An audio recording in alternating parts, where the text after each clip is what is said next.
Tes parents vont bien? Oh oui, super, maman elle a le diabète, puis le père il fait la coupe. C'est quoi l'événement? Une bar mitzvah de lapin? T'as mis un Timbit en extra. Une erreur? Je ne croirais pas. Un balai? Lucie Samuel, vous êtes de la pièce Curling. Un grand merci de prendre quelques moments avec nous pour nous parler de la pièce. De quoi on va parler dans Curling, Lucie? De curling, bien sûr. En fait, on suit deux frères qui veulent participer au tournoi, le 19e plus grand tournoi du Québec, si je ne m'abuse. Le 19e plus grand événement de curling du Québec. Voilà. Et là, il y a un petit problème parce qu'il leur manque un joueur pour participer au tournoi. Parce qu'il y a eu un petit accident qui est arrivé. Et qu'est-ce que j'ai le droit de dévoiler? Je pense qu'on peut dévoiler quand même que c'est ça. Lucie a parlé des deux frères, les frères Simard, mais c'est pas les seuls personnages qui jouent au curling. Tous les personnages jouent au curling. Et le personnage de Lucie, donc, qui s'appelle Julie, est aussi une joueuse de curling, sauf qu'elle joue maintenant dans l'équipe féminine et les gars jouent dans l'équipe masculine depuis que les deux ont divorcé.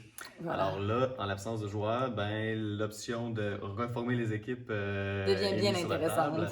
Et c'est vous deux qui formez le couple, c'est bien ça? Oui, on est un couple divorcé. Voilà. Ouais. D'accord. Oui. Et là, peut-être qu'on va se retrouver dans le curling, qui sait? Qui sait? Et Samuel, c'est combien d'acteurs en tout? C'est 5 acteurs en tout. Ouais, c'est donc Maxime Perron, Dominique Grenier, Dominique Desnoyers, Lucie Constantino et moi, Samuel Corbeil. Et qui a réalisé le texte? En fait, c'est une autrice du Canada anglais.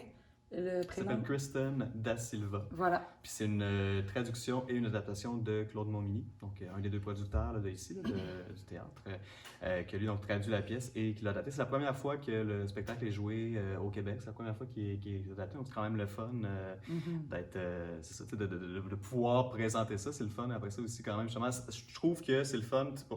Claude en écrit beaucoup du théâtre. Il y a vraiment la marque de Claude dans l'adaptation qu'il a faite, mais c'est le fun aussi. Je trouve que ça amène quand même une belle fraîcheur. Aussi, l'histoire est surprenante pour certains égards. Aussi, même pour certaines personnes qui peuvent suivre un peu le travail de Claude. J'ai l'impression qu'il y a à la fois une espèce de terrain inconnu, mais à la fois aussi des petites surprises dans ce texte-là. C'est bien. Mais le fait déjà que ça part avec une équipe sportive, la prémisse du spectacle est déjà. Oui, il y a les relations interpersonnelles qui viennent en compte dans l'histoire, mais le fait que on parle à la base du sport, puis que tout tourne autour de vouloir gagner un tournoi, c'est comme si les objectifs changent en cours de route, puis ça amène une perspective différente, je pense, sur le théâtre d'été, qui est vraiment le fun. Et la mise en scène est toujours sûrement très intéressante? Oui, c'est Nicolas Drolet qui a fait la mise en scène, qui a beaucoup l'habitude aussi avec les comédies musicales, fait qu'il y avait il y a des petites touches de Nicolas qui sont bien présentes dans le spectacle, puis on s'en rend compte là en le jouant qu'il y a vraiment... la mise en scène a apporté une dynamique qui est vraiment, qui sert énormément le spectacle avec le public, en fait. Est-ce qu'on retrouve quelques petites touches Canada-anglais à ce moment-là, étant donné que le curling est plus populaire au Canada anglais qu'au Canada français, on pourrait dire? Comme le texte a été adapté, justement, après ça, c'est vraiment ramené dans un contexte, c'est ici, en fait, là, même c'est en Beauce. C'est l'équipe de curling de Sainte-Marie-de-Beauce qui joue contre son équipe rivale de Saint-Georges. Oui, il peut y avoir peut-être un peu ce trait-là canadien-anglais dans l'origine, mais ça a tellement été bien adapté, puis ça a tellement été amené d'une belle façon par Claude. Là. Donc, c'est très, très, très, très drôle. Honnêtement, c'est... Puis je pense qu'on file beaucoup le québécois, vu que ça se passe en Beauce, en région, fait que... non, je pense pas qu'on est sur le... Évidemment, dans le texte, là, on sent qu'il y a quelque chose qui peut venir de l'humour du Canada anglais, mais comme ça a été adapté, on a aussi adapté, les blagues ont été adaptées pour qu'ils soient plus québécoises, mettons, dans le ton.